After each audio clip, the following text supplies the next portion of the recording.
practical. Hi, I'm Cathy Bates with Practical Solutions. Today I'm here with Carol Adkisson. And Carol is a licensed marriage and family therapist who specializes in hoarding. She has been a partner of mine for years. As a professional organizer, our team is able to come in and help you deal with the stuff. And we deal with a lot of the emotion, but at the same time, we're not able to, like a therapist, get to the root of the problem. And that's why it's so important to have the partnership of a licensed therapist along with an organizer, because she can't always leave her office to come to your home and do the physical work, but we're there to partner and make this work for us. So Carol, thank you so much for joining us today. And I wanted to talk, when I first met you, you told me a little bit about how you got into the field, and I would like for you to share that with our guests. Well, as most people, we either see something or something is done to us. So I got to watch firsthand how a hoarder lives, and that was my mom. And that was tough because I felt like I had no choices in terms of like the place was filled. And then as hoarders do, once I moved out, my sisters moved out, she progressed. And she progressed to the place that you couldn't get in almost any room in her apartment. She had a little spot in the bed, and then everything else was around her. Couldn't get in, she couldn't shut doors in bathrooms, and she was definitely a 5. She was at the top of the rung, and that's really difficult to live with, because as we talk about the hoarding brain, living with a parent or somebody in your life that has that can cause a lot of difficulties in your life. So that's how I got started. Yeah, that's great. Now I know your approach is much different than a lot of therapists. So can you share a little bit about your approach to someone who struggles with chronic disorganization? Sure. What I do is treat the dysfunctional family system. And it's really important to recognize the hoarding brain is what it is, which is circular.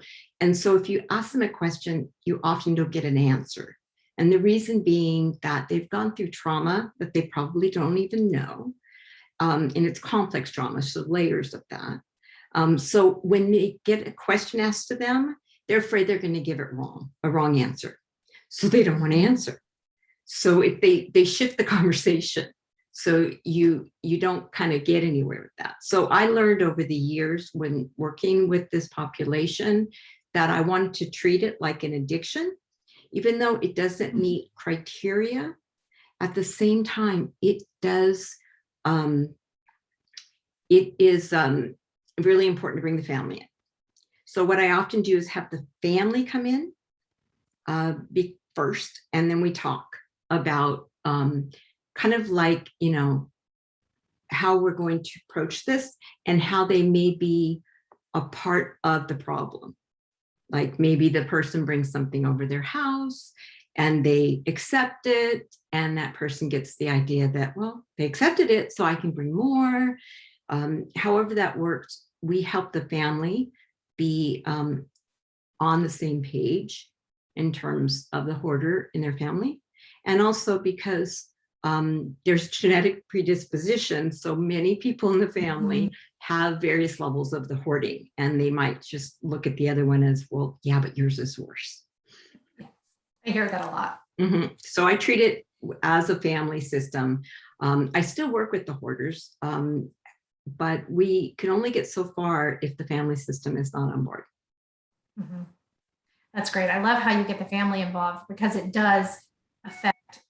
I work a lot of times with the children board, and sometimes I'll say things like, you know, they're so frustrated, and I'll say, hey, you know, I know all your life you felt like your mom's stuff was more important than you were, and they break down and cry because they've never. I've seen that time and time again, but never really understood that.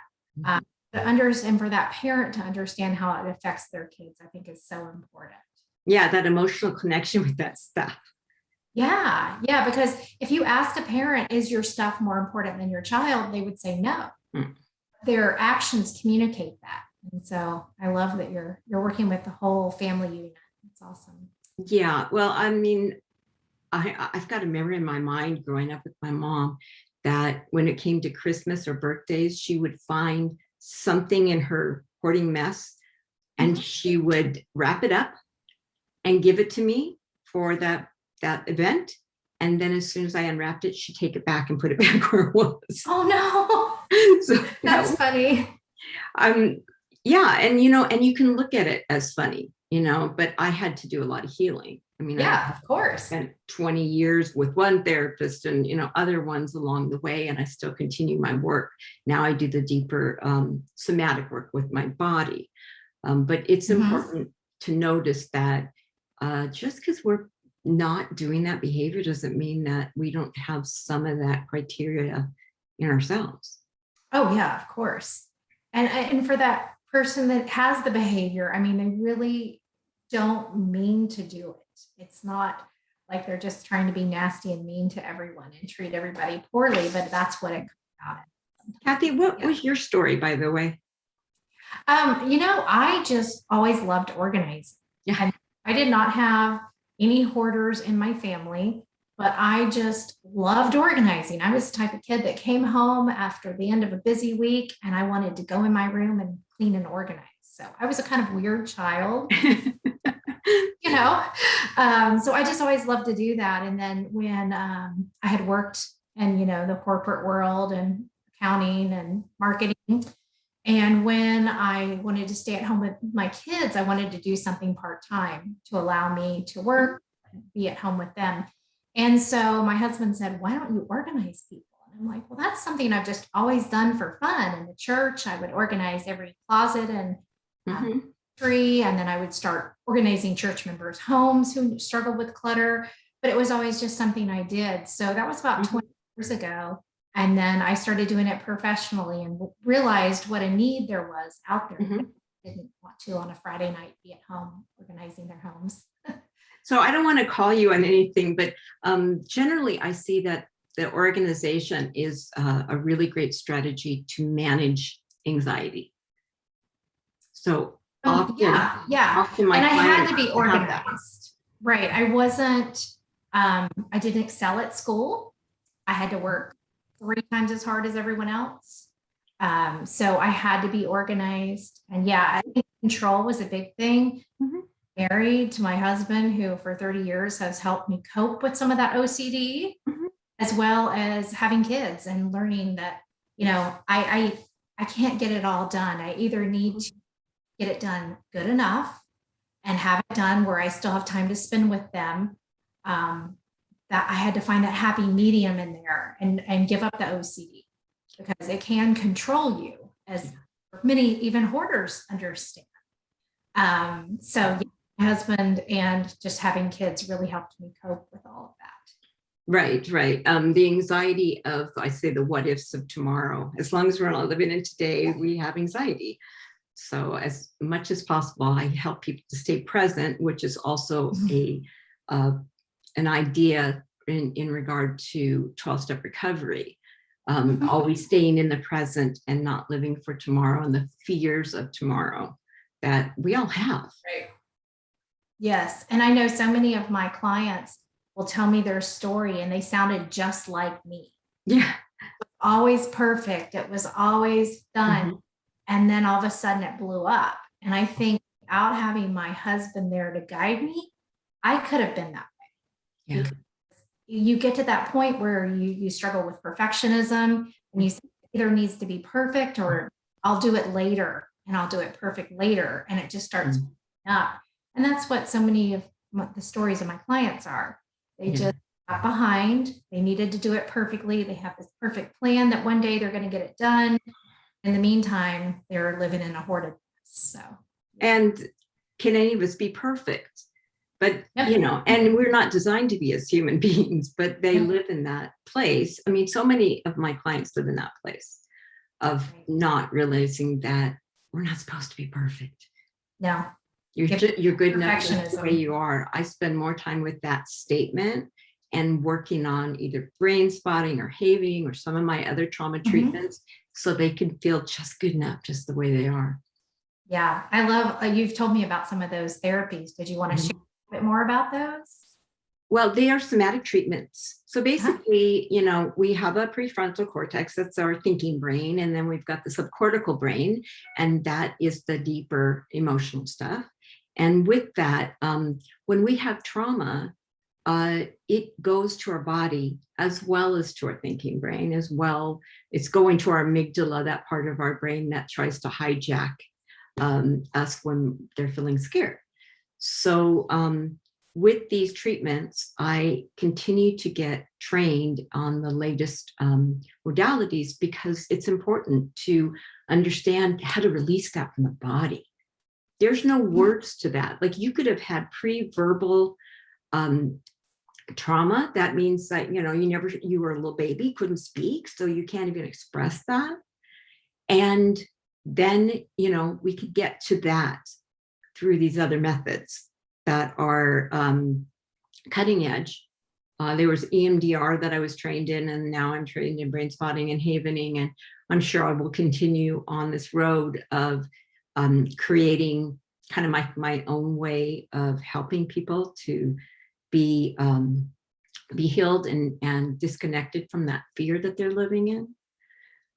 And we didn't understand that the body holds it still in the cells of your body. So you got to get to that. So those are important ways that you can do that with the hoarder, and then have talk therapy, like family therapy, with the family system. Okay. I like that you have a variety of options, because I'm sure everyone's a little bit different and responds differently. Yeah, for sure. Yeah. Now, I know you're definitely doing counseling on Zoom. Are you doing any face-to-face right now? Not right now, but I do have a Zoom. staff of up to 20 people. They go in the office. I have 2 offices, so they go in there as what we're kind of doing hybrid. Some are telehealth, just depends on the client and what they want. And for me, I work from home. I supervise my staff from home, and there's a lot to go with my nonprofit and my private practice. So I'm constantly busy. Well, I like that, because a lot of my clients may not live near you and don't drive an hour, so they can just do it on Zoom or video. So that's really nice, and you can treat people all over the world. Well, I mean, my license goes that's true. through California. I do have other states I'm licensed in, and also I do coaching. So, there's ways that we can do that, but we have to make sure that it's within my state's licensure, because I like my license. I forgot all about all of that. Mm-hmm. Now, you also offer an online class. Can you tell us about that? Yeah, I did a presentation. I'm president of ificandoityoucandoit for the last 3 years. And that's the organization that therapists belong to get continuous training and to connect with other therapists. So I spoke on this subject, and somebody videotaped it for me. And then I turned that into a course so that my clients, if they can't afford my fees, then they can take that course. I believe it's $59, so that they can understand the family system and what's going on. It's pretty much in that. It was a 2-hour course, and then there's some quizzes in there, and different ways that I had. Like in the beginning of the course, I have everybody kind of go and find an object that I brought a bunch to them. And then I asked them, to touch it and to kind of notice it, and what made you pick that, so they can kind of understand a bit of the hoarding mind. That's great that you offer that as well. Now, how can people find you, and how can they find that course? Yeah, if they look under Carol Adkisson, I think there's about 7 pages, so it's all there. The course is there as well.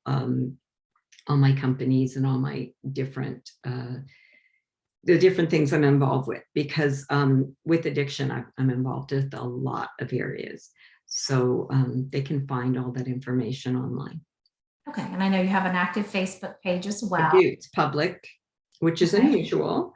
But I choose to do that because I have nothing to hide, and I'm there to help them in any way I can. So I just talk about with my Facebook lives just what's going on in my life, and that has turned into, I don't know, there's about 6,000 people on there.